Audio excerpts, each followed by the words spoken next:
Yes, good evening. Hirsch Saha again, reporting from Auckland, New Zealand, usual. And oh my God, I still can't get that stupid lighting sorted. It looks horrible, doesn't it? I just in my new flat. But once again, I I blame the flat, not my computer's camera. So anyway, but no, in this talk video, science and spiritualism, are they completely separate, or is there overlap, or can they both live happily together? Ever after. And again, let me. I really want to, stress that this is based on my own, not just opinion, but based on my own findings and thoughts, and if you like, educated guesses.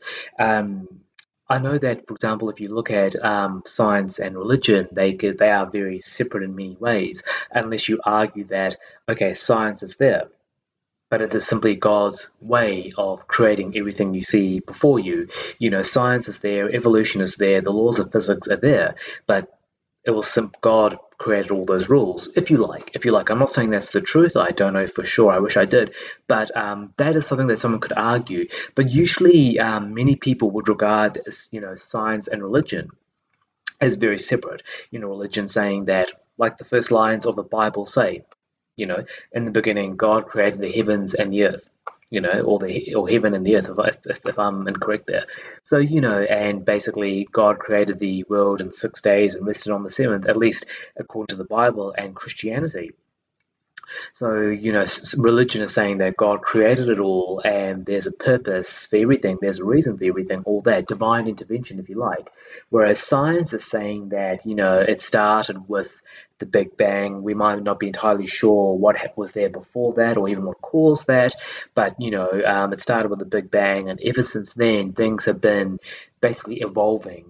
Change has been very slow, but it has been happening, from just material after the Big Bang to eventually bigger rocks floating in space till eventually stars and planets, and then of course planets with very basic life on them. First, probably in inhospitable conditions, then basic life such as a single-celled organisms, and then eventually evolving up to what you see before you.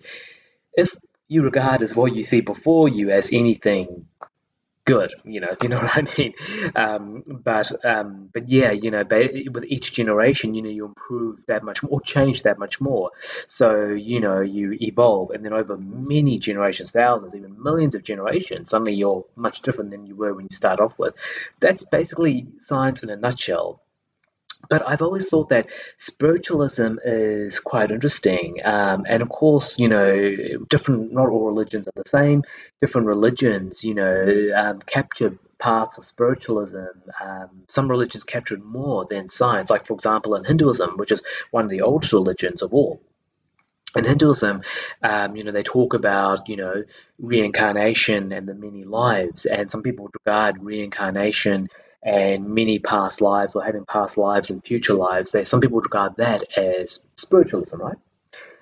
But it is captured in Hinduism and part of their religion. And so is astrology. Some people might regard astrology as even scientific, but it is captured in Hinduism and it is used in many ways. For example, when they arrange marriages in India, Hindu arranged marriages, a big part of it is looking at the horoscopes of people, their date of, not just their date of birth, but the exact time they were born, and even the place on earth that they were born, and running horoscopes charts based on that and having the astrologers interpret that. It's seeing that, okay, two people who are looking to get married, do their horoscopes match?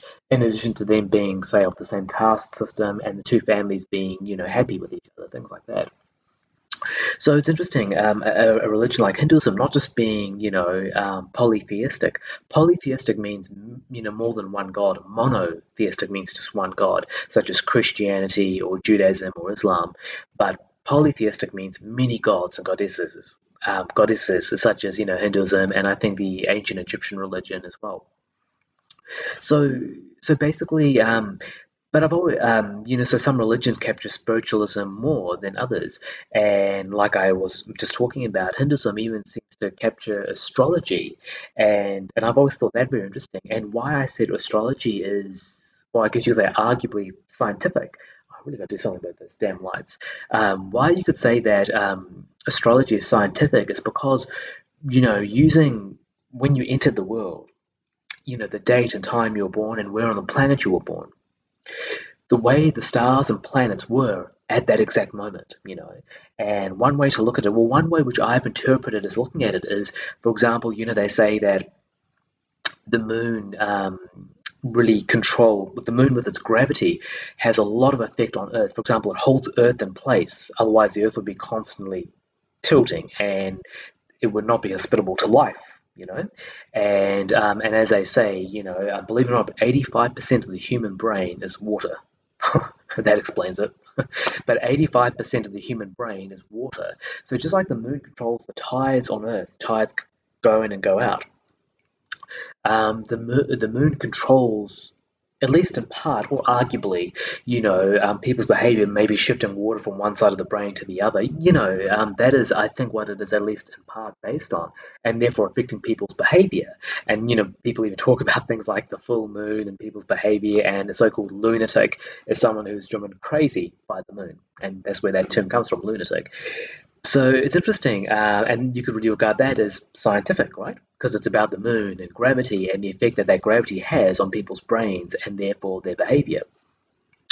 But coming back to spiritualism, one thing that I thought which is always very interesting is how spiritualism can be seen together with science. Not saying that they are one and the same, definitely not. Not saying that they go very well together, but saying that they can certainly complement each other and fit together in many ways. Like pieces of a puzzle.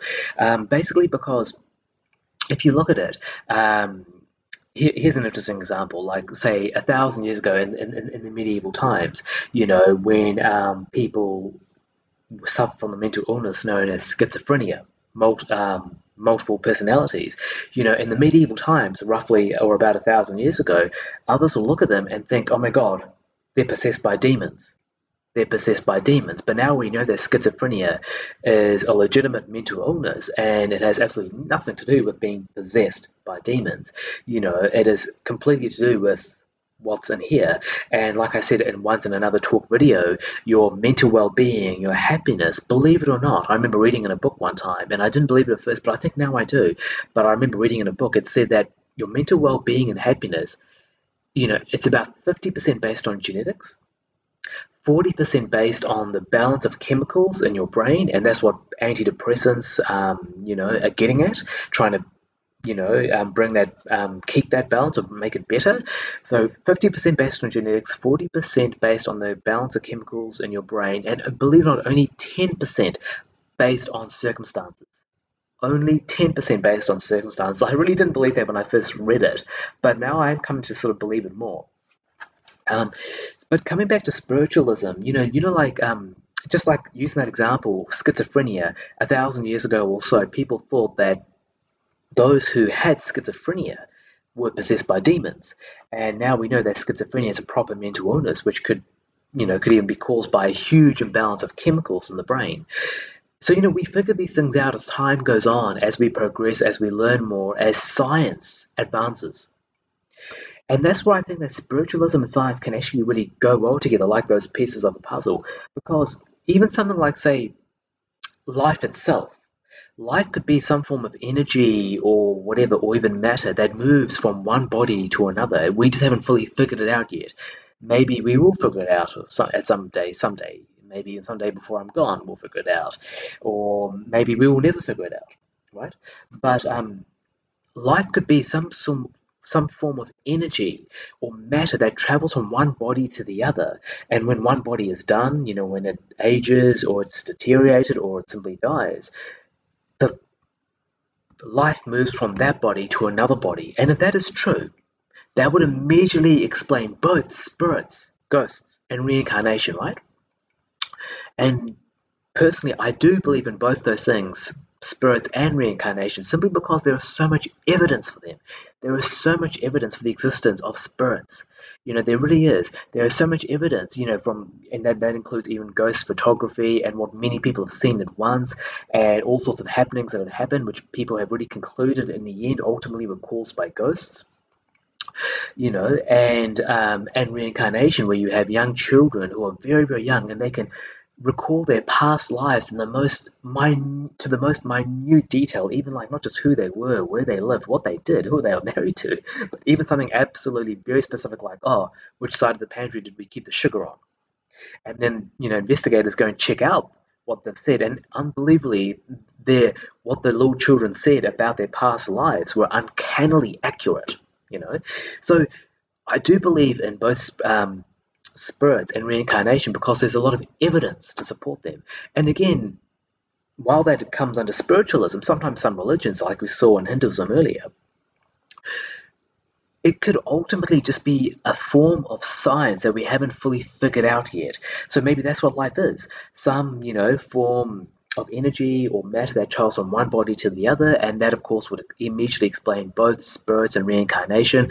There have been instances where people, I think, what do you call it, telepathy, where you can communicate from one person to the other, even if they're on vast distances. Usually, people are very close together, such as partners or, of course, family. There have been stories and they've been proven about twins who were separated by, say, thousands of kilometers or thousands of miles. And when one twin experienced pain, suddenly the other twin experienced the same pain as well, things like that. And again, this could be just simply, you might think of it as a form of spiritualism, but it could just be something scientific which we haven't fully figured out yet. And it really is amazing, when you think about it. Sometimes it's amazing, when you're looking at someone and they've got their back turned to you and you're really staring at them, suddenly they'll just turn around and see you. And you're like, how did they know I was staring at them? And they've looked at this and they say it feels like if you're facing away from someone who is staring at you, say from behind, it feels like something is kind of scratching on the back of your hairs, on the hairs on the back of your head, and you're thinking, geez, what's that? And you turn around and it's like, oh, that person was staring at me. It's as if somehow they're maybe through their eyes, they're sending some sort of signal or some sort of wave or array or some form of energy, whatever you call it. Again, that could be scientific, and they're basically calling you or trying to communicate with you as if you were so far away they couldn't physically call out to you, but they did that to get your attention. So you would look back, see them, and you would see that they were there and they were trying to get your attention. Something like that. There's all another way is sometimes like when you're staring at someone, if their face is towards you, and you're staring at someone, and they're actually looking in the other direction. They could be reading a book or on their, of course, today on their phone, not this way, that way, on their phone, and you're looking at them from away, and there's something. They look up at you. Their eyes were focused on something else. They were looking downwards, but you were looking at them from above or from across, and yet they just suddenly their eyes met yours, and you're wondering how does that work? Again, it could be something scientific which we haven't figured out yet. So the point of this video, finally coming to it, and I know I need to work on that, is that perhaps spiritualism and science can actually go hand in hand together. We just sort of haven't figured it all out yet, and maybe we'll never figure it all out. But many forms of spiritualism could actually be parts of science or can have scientific explanations to them. We just haven't fully figured it out yet. So it's certainly something to think about. Again, not saying that science and spiritualism are completely separate, not even saying that they're completely separate from religion. As we saw, science can sometimes be part of religion, so can spiritualism. Maybe all three are one and the same in some ways. Who knows?